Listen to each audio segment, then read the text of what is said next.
marchés et yards constituent des espaces publics aménagés par l'État pour permettre justement aux commerçants de pouvoir exercer donc librement leur activité dans des cadres plus ou moins acceptables. Donc de ce point de vue, il faut dire que les emprises qui abritent à la fois les marchés et les yards ne sont pas en fait la propriété des commerçants. Ça reste la propriété de l'État, auquel les commerçants sont liés par un contrat de bail locatif et qui les permet en fait d'exploiter l'espace pour pouvoir donc pouvoir faire leur vente et pouvoir donc avoir donc des bénéfices.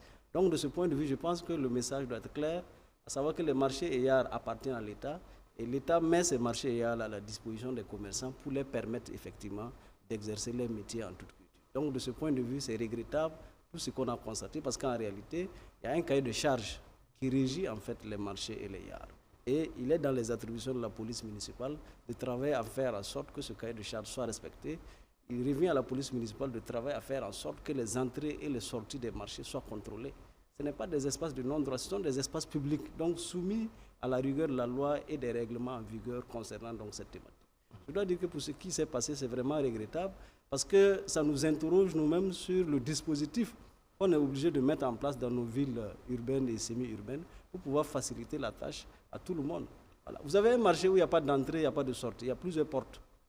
Même pour vérifier ce qui rentre dans le marché et ce qui en sort, vous n'avez pas les moyens. Je pense qu'il faut revoir le dispositif.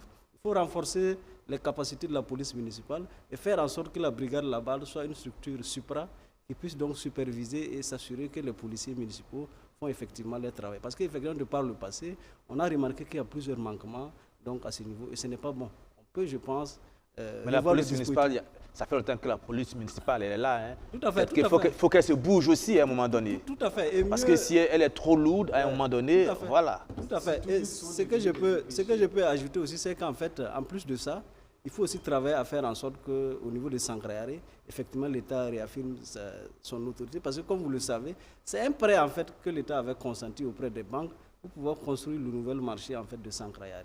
Et donc, l'État veut en fait, rentabiliser à la fois pour permettre l'amortissement de l'infrastructure, mais aussi permettre aux commerçants d'exercer librement leur travail. Je pense que de ce point de vue, il faut respecter l'autorité de l'État, il faut suivre les directives qui sont données.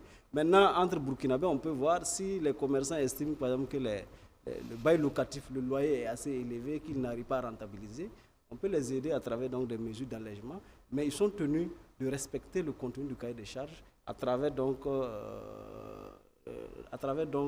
un dispositif qui puisse les permettre de vendre des produits qui ne sont pas prohibés par la réglementation, mais des produits qui sont licites au profit donc des populations.